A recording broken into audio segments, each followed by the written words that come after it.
Salom aziz o'quvchilar. Bu modulda siz ma'lumotlar bazasi bilan ishlashni o'rganasiz. Odamlar asrlar davomida yozuvlarni ma'lumotlar bazasida saqlab kelgan. Ma'lumotlar bazasi atrofingizda juda ko'p uchraydi. Masalan, kiyim javoningizdagi kiyimlarni oling. Turli kiyimlaringiz, xususan palto, shim, ko'ylak, kostyum, paypoqlaringizni alohida joyi bor. Ularni bir uyum qilib, duch kelgan joyga tashlab qo'ymaysiz. Aksincha, kiyim javoningizga tartib bilan joylaysiz. Agar kiyim javonini kompyuterdagi ma'lumotlar bazasiga qiyoslasak, kiyim turi ma'lumotlar bazasidagi jadval. Har bir kiyim esa o'sha jadvaldagi yozuv. Kiyimning rangi va stilini jadvaldagi maydonlarga qiyoslash mumkin. Ma'lumotlar bazasining ikki asosiy turi mavjud. Oddiy ma'lumotlar bazasi va relatsion ma'lumotlar bazasi. Kompyuterdagi ma'lumotlar bazasi maydonlar va yozuvlarga ega jadvallardan tashkil topadi. Muayyan maqsadga va auditoriyaga mo'ljallangan ma'lumotlar bazasi kompaniyalarning beminnat yordamchisiga aylanadi.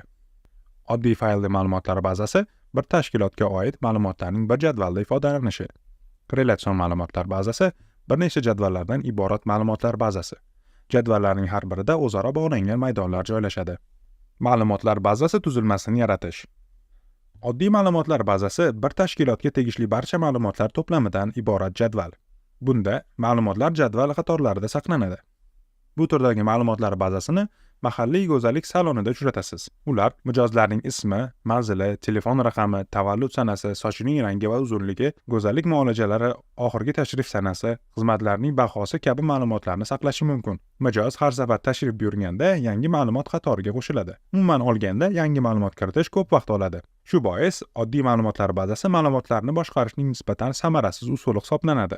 Bu usul ma'lumotlarni kiritishda xatoga yo'l qo'yish ehtimolini oshiradi va yakuniy natijani shubha ostiga qo'yadi. Ma'lumotlar mazkur tarzda qaytarilishi ma'lumotlar duplikatsiyasi deb ataladi. Mana bu jadval oddiy faylli ma'lumotlar bazasiga misol. Relatsion ma'lumotlar bazalari. Relatsion ma'lumotlar bazasi bir nechta jadvallardan tashkil topadi. Bu jadvallar o'z navbatida oddiy ma'lumot bazasidagi kichikroq jadvallarning barcha ma'lumotlarini to'playdi. Go'zallik saloni misolini olsak, u yerda jami 3 ta jadval yuritilishi mumkin. Mijozlar jadvali, stilistlar jadvali va qabullar jadvali. Mijoz qaysi stilist qabuliga kelganini aniqlash uchun shu 3 ta jadvalni o'zaro bog'lash kerak. Stilist va mijozni bog'lash uchun bitta umumiy maydon. Mijozni stilist qabul yoki ma'lumotlar bilan bog'lash uchun yana bitta umumiy maydon kerak. Oddiy ma'lumotlar bazasining muammosi shuki, mijoz ma'lumotlar bazasiga har safar yangi mijoz sifatida qo'shilishi, bir xil ism yoki familiyaga ega mijozlar adashtirib yuborilishi ehtimoli bor. Relatsion ma'lumotlar bazasida esa har bir mijozni noyob identifikator orqali tanish uchun birlamchi kalitlardan foydalaniladi va yuqoridagi muammoga yo'l qo'yilmaydi. Birinchi marta kelgan mijozga takrorlanmas ID raqami beriladi va mos birlamchi kalit yaratiladi. Shu mijoz keyingi safar salonga kelganida yagona identifikator ID yordamida tegishli ma'lumotlarni adashmay topasiz. Oddiyroq aytganda, ID Yunusobod, Gulzor 12 manzilida yashovchi Jasur Sobirovni Yakkasaroy, Usmon Nosir 9-manzilda yashovchi Jasur Sobirov bilan adashtirmaslikni ta'minlaydi. Jasur Sobirovga tegishli yozuvlarni topish uchun uning ismini ma'lumotlar maydoniga kiritsangiz, sizga barcha bazada mavjud Jasur Sobirovlarning ro'yxatini chiqarib beradi. Birlamchi kalitdan foydalanish insonlarning to'g'ri ma'lumotlarni topishga yordam beradi. Birlamchi kalitlardan oddiy ma'lumotlar bazasida foydalanilmaydi.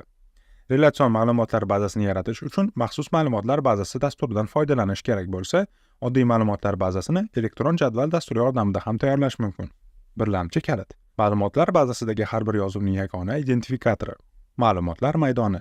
Ma'lumotlar bazasi elementlarini ifodalovchi toifa. Yozuv. Barcha ma'lumot maydonlaridagi bir elementga oid axborotlar. Barcha ma'lumotlarni oddiy ma'lumotlar bazasida saqlash tufayli kelib chiqqan tartibsizlikka relatsion ma'lumotlar bazasi yechim bo'ladi. Birinchi navbatda elektron jadvalni ma'lumotlar bazasi dasturiga import qiling. Keyin katta jadvalni kichik jadvallarga ajrating. Shunda ma'lumotlar takrorlanishining natijasida mijozga oid yozuvlarda chalkashlik kelib chiqishining oldi olinadi. Ma'lumotlar takrorlanishi. Ma'lumotlar bazasida saqlangan ma'lumotlarni qo'shish orqali ularni takrorlash, ya'ni duplikatsiya. Relatsion ma'lumotlar bazasining afzallik va kamchiliklari. Relatsion ma'lumotlar bazasi ma'lumotlarni takrorlamaslik jihatidan foydali hisoblanadi. Masalan, mijoz keyingi qabulni belgilasa, uning ma'lumotlarini qayta kiritish shart emas. Shunchaki qabullar jadvali ochiladi va mijozni qidirish uchun uning ID raqamidan foydalaniladi. Bu orqali siz mijoz va unga so'nggi marta xizmat ko'rsatgan stilistga oid ma'lumotlarga ulanasiz. Yodda tuting, qabullar jadvalida stilist ID raqami ham ko'rinadi. Relatsion jadvallarda mijoz ma'lumotlarni kiritishda ortografik xatolar ehtimolini kamaytiradi. Chunki bitta mijozga oid ma'lumotlarni qayta kiritishga to'g'ri kelmaydi. Aynan shu xususiyati bilan u ma'lumotlar bazasida joy tejaydi. Birinchi amaliy topshiriq. O'qituvchingiz tomonidan berilgan asset18.01.xlsx fayli ma'lumotlardan foydalanib, uchta ma'lumotlar bazasiga quyidagi ma'lumotlarni qo'shing. Quyidagi maydonlar o'rtasida birlamchi kalit o'rnating. Mijozlar jadvali uchun mijozning ID raqami, stilistlar jadvali uchun stilistning ID raqami va qabul jadvali uchun mijozning ID raqami.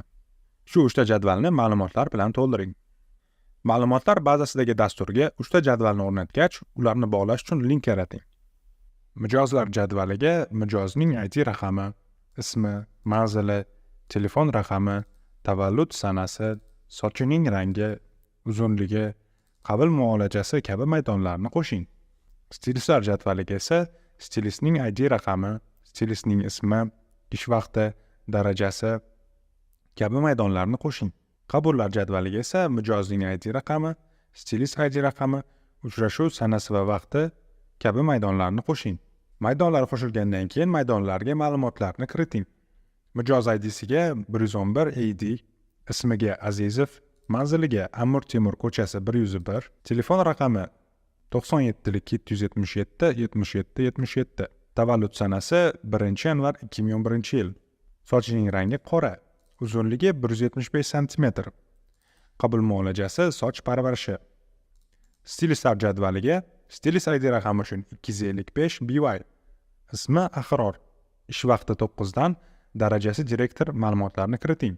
Qabullar jadvaliga esa mijozning ID raqami uchun 111 AD, stilist ID raqami uchun 255 BY, uchrashuv sanasi va vaqtiga 15 oktyabr 2023-yil 11:00 ma'lumotini kiriting.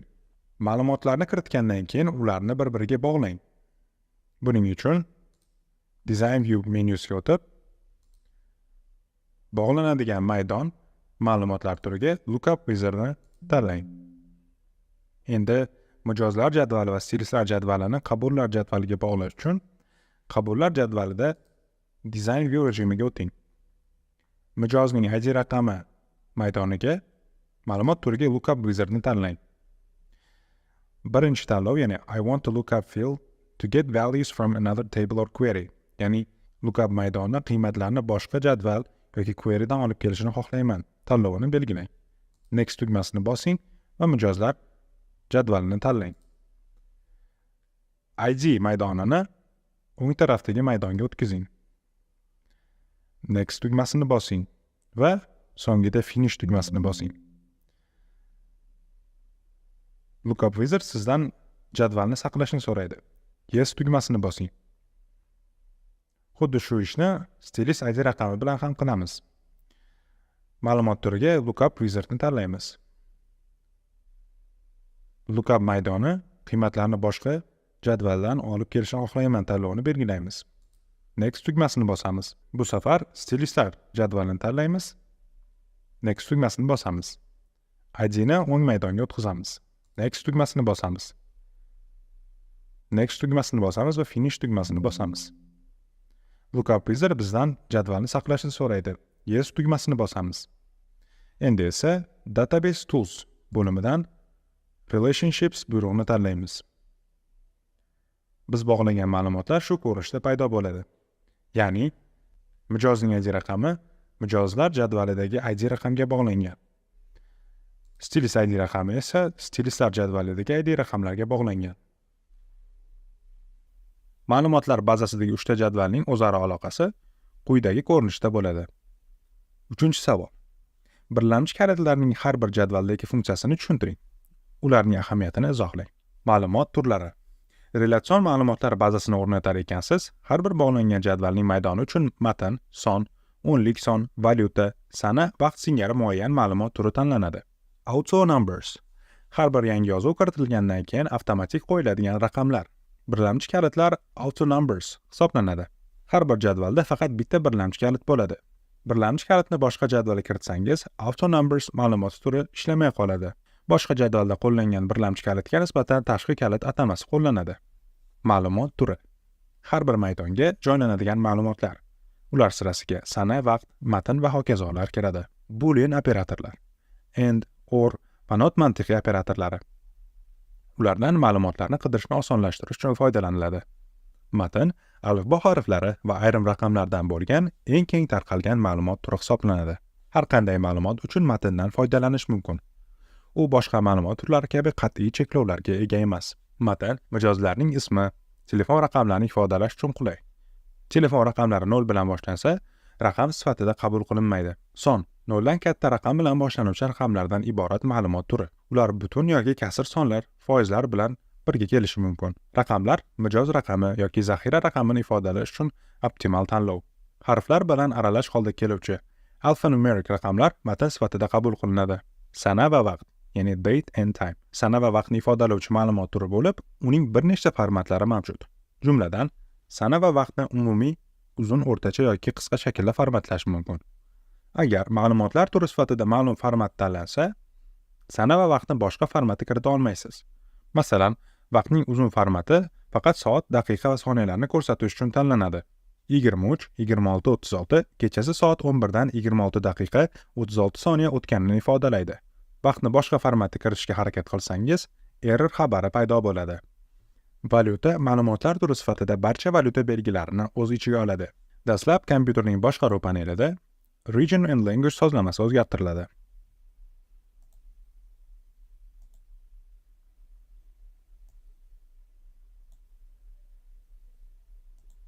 Mamlakat tanlangandan keyin birinchi oynada Additional Settings bo'limiga kiriladi. Ochilgan oynaning yuqorisidagi Currency oynasi tanlanadi. Reset buyrug'ini bosish orqali valyuta belgisini tahrirlashga va avvalgi sozlamalarni bekor qilishga rozilik bildiriladi. Hududiy sozlamalar barcha dasturlarda ishlaydi. Valyuta tanlovi ham faqat AQSh dollaridan iborat emas. Mijoz to'lagan miqdori terilsa, valyuta belgisi avtomatik kiritiladi. Natijada ehtimoliy kiritish xatolarining oldi olinadi. Boolean ma'lumot turi ma'lumotlar bazasida joy tejashga yordam beradi. Chunki bunda savol-javoblar uzun so'zlar emas, 1 yoki 0 raqamlari bilan ifodalanadi. Misol uchun, erkak yoki ayol shu turdagi ma'lumot hisoblanadi. Ikkinchi amaliy topshiriq. Yuqorida berilgan ko'rsatmaga amal qilgan holda, kompyuteringizda o'z mamlakatingizni valyuta birligini sozlang. Start tugmasini bosing. U yerdan boshqaruv panelini qidiring, ya'ni Control Panel deb yozing. Boshqaruv panelini oching. U yerdan Clock and Region bo'limini tanlang. Ochilgan oynadan Region bo'limini tanlang.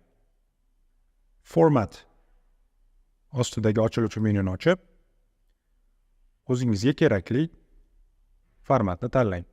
Bizning misolda bu o'zbek tili lotinchada.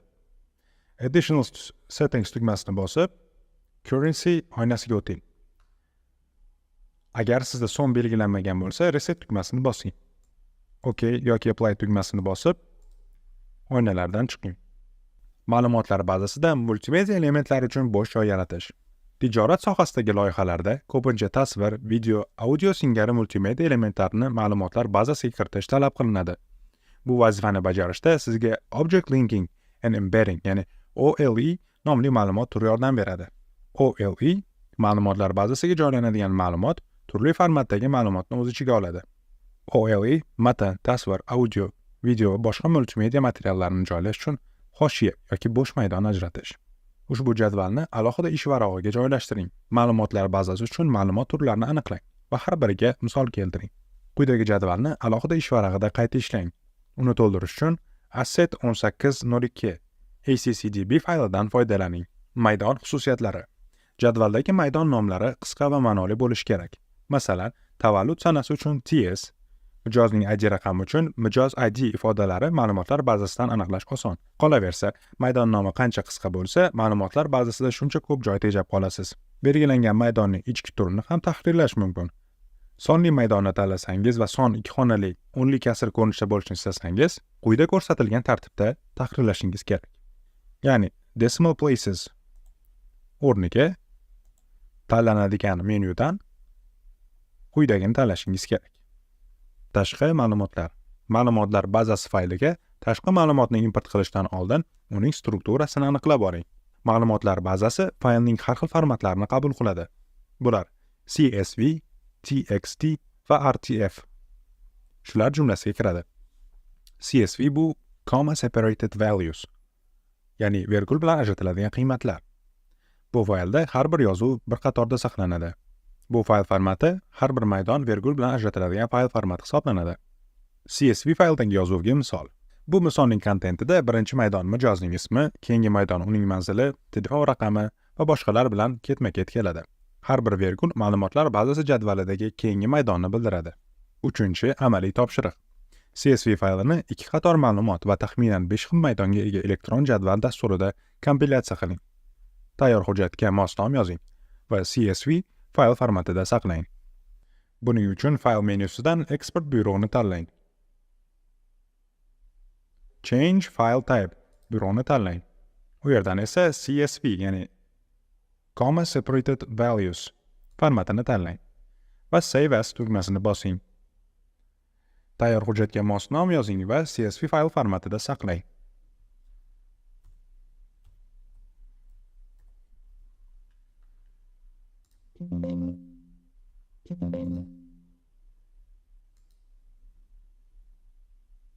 .txt tashqi ma'lumotlar .txt fayl formatida ham uchraydi. Bu format sodda strukturaga ega. Unda qalin yoki kursiv sozlanmalari mavjud emas va deyarli barcha matn bilan ishlash dasturlarda oson o'qiladi. RTF Rich Text Files cheklangan formatlash xususiyatiga ega, jumladan qalin va kursiv sozlamalarga ega matn fayli hisoblanadi. Mavjud fayldan ma'lumotlarni izlash, ochish va import qilish. Mavjud fayldan ma'lumotlarni import qilish ikkita dastur o'rtasida amalga oshiriladi. Ma'lumotlar bazasi dasturidan foydalanib elektron jadval ma'lumotlarini import qilish uchun dastlab ma'lumotlar bazasi faylini oching va quyidagi ko'rsatmalarga amal qiling. External Data menyu bo'limiga o'ting.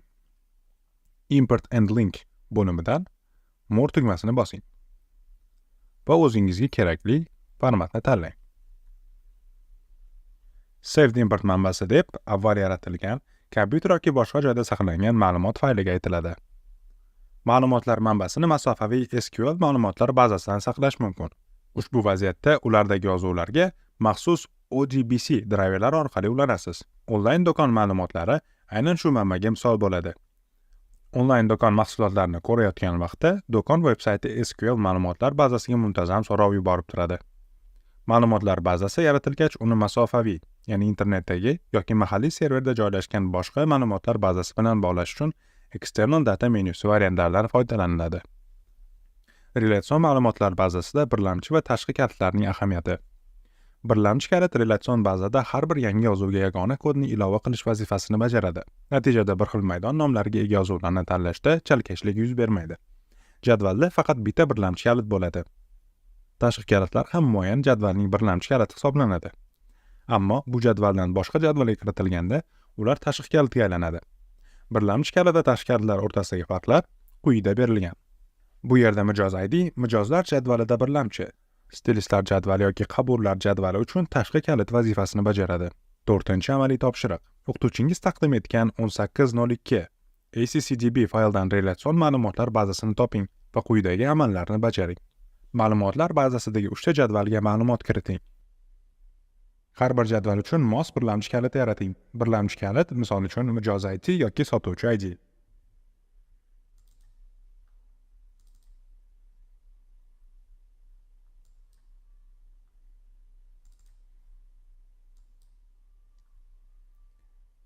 Har bir jadval orasiga mos bog'lanish o'rnating.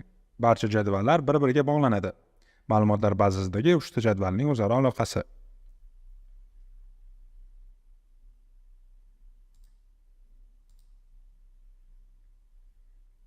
Bog'lanish. Ma'lumotlar bazasining turli jadvallar o'rtasidagi linklar. Ma'lumotlar kiritish uchun shakl yaratish. Kerakli ma'lumot turidan foydalanib, jadvallar yaratiladi. Bog'lanishlar yordamida ular o'zaro bog'lanadi. Natijada jadvallar ma'lumot kiritish uchun tayyor bo'ladi. Ma'lumotlar bazasiga ma'lumot kiritish jarayonida xatoga yo'l qo'yish ehtimoli mavjud. Bu, ayniqsa jadval formatidan foydalanib, ma'lumot kiritilganda ko'p uchraydi. Chunki ma'lumotlarni qatorma-qator kiritish inson ko'zini chalg'itadi. Bazaga ma'lumot kiritishning bir qancha usullari mavjud. 5-amaliy topshiriq. O'qituvchingiz taqdim etgan asset 17.01.xlsx faylini oching. Undagi elektron jadvalni yangi ma'lumotlar bazasi dasturiga import qiling. Ma'lumotlarning yarmini bazaga qatorma-qator nusxalash orqali kiriting. Yangi ma'lumotlar bazasini yaratganingizdan keyin External Data menyusidan Excel buyrug'ini tanlang va o'qituvchingiz taqdim etgan faylni File Explorer'dan toping. Open tugmasini bosing. Keyin OK tugmasini bosing. Next tugmasini bosing.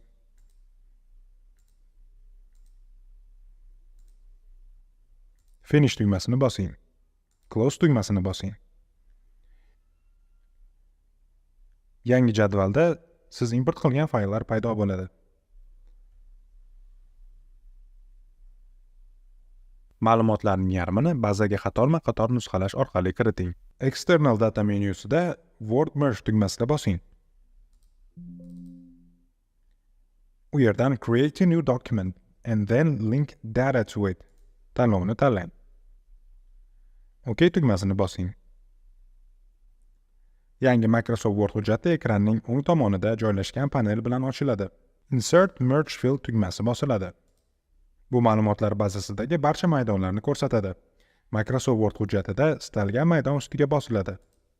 Ular maydon nomlari atrofida shu ko'rinishda paydo bo'ladi. Faol ma'lumotlarni ko'rish uchun Preview Results tugmasi bosiladi.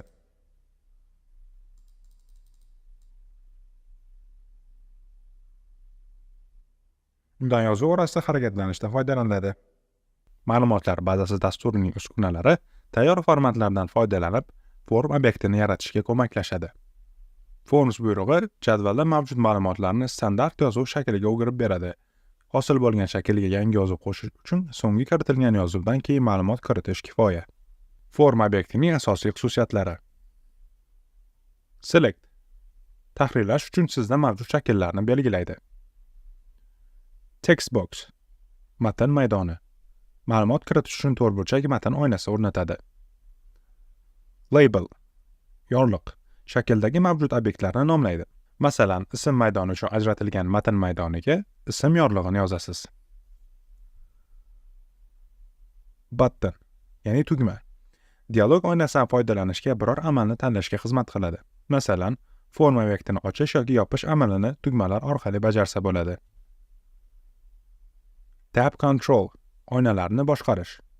Ichki shaklning yuqori qismida joylashgan yorliqlar. Ular ma'lumotlarni toifalashga yordam beradi. Hyperlink ya'ni giperlink form obyektini web sahifa yoki boshqa jadvaldagi fayllarga bog'laydi. Web Browser Control web browser nazorati form obyektiga web content qo'shadi. Navigation Control navigatsiya nazorati ma'lumotlar bazasida harakatlanish uchun tugmalar taqdim etadi. Insert Page Break sahifa yakuni form obyektiga sahifa oralig'ini qo'shadi. Combo Box Combo ro'yxat maydoni form obyektida ochiluvchi ro'yxatlardan foydalanishni ta'minlaydi. Toggle Button yoqib o'chirish tugmasi ikkita variantdan birini tanlash imkonini beradi. List Box ro'yxat maydoni kombo maydoniga o'xshaydi va qiymatlar ro'yxatdan foydalanishni ta'minlaydi. Checkbox belgi qo'yish Options tugmasiga o'xshaydi va variantlardan belgilash orqali tanlash imkonini beradi. Unbound Object Frame bog'lanmagan obyekt uchun hoshiya form obyektiga diagramma tasvir va boshqa elementlarni joylash uchun hoshiya. Attachment ilova qilingan fayl form obyektiga fayl ilova qilish uchun mo'ljallangan. Option Button tanlov tugmasi bir nechta tanlovlar orasidan faqat bittasini tanlash imkonini beradi. Bound Object Frame bog'langan obyekt uchun hoshiya form obyektiga boshqa ma'lumotlar bazasi jadvalidan diagramma tasvir va boshqa elementlarni joylash uchun hoshiya. Image tasvir form obyektiga tasvir joylash uchun hoshiya. Bog'lanmagan obyekt uchun hoshiyada jadvalda mavjud bo'lmagan content, jumladan diagramma, tasvir aks etadi. Bog'langan obyekt uchun hoshiyaga esa ma'lumotlar bazasi jadvalida mavjud elementlar joylanadi. Form obyektiga ma'lumot kiritishda bog'langan obyekt uchun hoshiyadan foydalansangiz, faqat yorliq nomi va tegishli maydonni yozishingiz kifoya. Kerakli yozuvlar jadvalda saqlangan ma'lumotlar asosida avtomatik to'ldiriladi. Bog'lanmagan obyektlar uchun hoshiya yozuvlarini o'zingiz manbadan olib to'ldirishingizga imkoniyat beradi. Ushbu rasm va jadvalda berilgan ayrim sozlamalar bog'langan yoki bog'lanmagan obyekt hoshiyasi sifatida qo'llanilishi mumkin. Ma'lumotlar kiritish uchun form obyektini ishlab chiqish. Form Wizard buyrug'i qisqa vaqt oralig'ida professional form obyektini ishlab chiqishga yordam beradi. Unda dizaynlarning tayyor to'plami va stillar bor. Design View buyrug'idan foydalanib, stillarni auditoriyaga moslab takomillashtirishingiz mumkin. Form obyektini formatlash uchun ayrim sozlamalar quyidagi jadvalda berilgan. 6-amaliy topshiriq. Asset 18.01 ACCDB fayli ma'lumotlar bazasidan foydalanib, yangi mijozlarga oid ma'lumotlarni to'ldirish shaklini yarating. Jarayonda mana shu keltirilgan rasmdagi strukturaga amal qiling. Ma'lumot kiritish uchun shaklning quyidagi jihatlarini o'zgartiring. Aziz o'quvchilar, ushbu darsda o'rgangan bilim va ko'nikmalaringizni mustahkamlab borishni unutmang. Keyingi darsimizda ma'lumotlar bazasida hisoblash uchun arifmetik amallardan foydalanishni o'rganamiz. Bundan tashqari, ma'lumotlar bazasida ma'lumotlarni saralashni ham ko'rib chiqamiz. E'tiboringiz uchun rahmat.